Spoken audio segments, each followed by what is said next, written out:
ಈ ವಾರ ಭಾಗ್ಯಲಕ್ಷ್ಮಿ ಧಾರಾವಾಹಿ ಕೊನೆಯ ಪ್ರಸಾರ ಕಾಣಲಿದೆ. ಎಲ್ಲರಿಗೂ ಗಿರ್ಮಿ ಕನ್ನಡ ಟಿವಿ ಯೂಟ್ಯೂಬ್ ಚಾನಲ್ಗೆ ಸ್ವಾಗತ ಅಂತ ಹೇಳ್ತಾ ಬಿಟ್ಟೆ ಶುರು ಮಾಡೋಕ್ಕಿಂತ ಮೊದಲು ಯಾರೆಲ್ಲ ನಮ್ಮ ಯೂಟ್ಯೂಬ್ ಚಾನಲ್ ಬಂದು ನೋಡ್ತಿದ್ರಿ ಅವರೆಲ್ಲ ಸಬ್ಸ್ಕ್ರೈಬ್ ಮಾಡ್ಕೊಳ್ಳಿ ಮತ್ತು ಪಕ್ಕದಲ್ಲಿರೋ ಬೆಲ್ಲನ್ನು ಪ್ರೆಸ್ ಮಾಡಿ. ಕನ್ನಡ ಕಿರುತೆರೆ ವೀಕ್ಷಕರ ನೆಚ್ಚಿನ ಧಾರಾವಾಹಿ ಒಂದಾದ ಕಲರ್ಸ್ ಕನ್ನಡ ವಾಹಿನಿ ಜನಪ್ರಿಯ ಸೀರಿಯಲ್ ಭಾಗ್ಯಲಕ್ಷ್ಮಿ ಈಗ ತನ್ನ ಸುದೀರ್ಘ ಯಶಸ್ಸನ್ನು ಪಯಣವನ್ನು ಮುಗಿಸಲು ಸಜ್ಜಾಗಿದೆ. ಹೌದು, 1000ಕ್ಕೂ ಹೆಚ್ಚು ಸಂಚಿಕೆಗಳ ಮೂಲಕ ಕನ್ನಡಿಗರ ಮನೆ ಮಾತಾಗಿದ್ದ ಈ ಧಾರಾವಾಹಿ ಈಗ ಮುಕ್ತಾಯ ಹಂತಕ್ಕೆ ಕಾಲಿಟ್ಟಿದೆ ಅಂತಲೇ ಹೇಳ್ಬೋದು. ಕನ್ನಡ ಕಿರುತೆರೆಯಲ್ಲಿ ತನ್ನದೇ ಆದ ವೈಶಿಷ್ಟ್ಯತೆ ಛಾಪು ಮೂಡಿಸಿದ ವರ್ಷಗಳಿಂದ ಕರುನಾಡಿನ ಪ್ರೇಕ್ಷಕರ ಹೃದಯ ಆಳಿದ್ದ ಭಾಗ್ಯಲಕ್ಷ್ಮಿ ಧಾರಾವಾಹಿ ಈಗ ಮುಕ್ತಾಯ ಹಂತಕ್ಕೆ ಬಂದು ತಲುಪಿದೆ.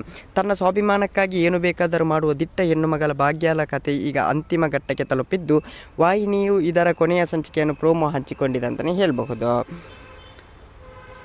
ಹೌದು, ಭಾಗ್ಯಲಕ್ಷ್ಮಿ ಧಾರಾವಾಹಿ ಕೇವಲ ಒಂದು ಕಥೆಯಾಗಿರಲಿಲ್ಲ. ಹೆಜ್ಜೆ ಹೆಜ್ಜೆಗೂ ಹೊಸ ದಾಖಲೆ ಬರೆಯುತ್ತಾ 1000ಕ್ಕೂ ಹೆಚ್ಚು ಸಂಚಿಕೆಗಳು ಪೂರೈಕೆ ಯಶಸ್ಸು ಮುನ್ನಡೆದಿದೆ. ಇಷ್ಟು ದಿನಗಳ ಕಾಲ ಗೃಹಿಣಿಯರ ಪಾಲಿನ ಸ್ಫೂರ್ತಿಗಾಗಿ ಸೆಲೆಯಾಗಿ ಸ್ವಾಭಿಮಾನ ಗಣಿಯಾಗಿ ಮೂಡಿಬಂದಿದ್ದ ಈ ಸೀರಿಯಲ್ ಇದೀಗ ತಮ್ಮ ಹೆಮ್ಮೆಯ ಕೊನೆಯ ಹೆಜ್ಜೆಯನ್ನು ಇಡುತ್ತಿದೆ.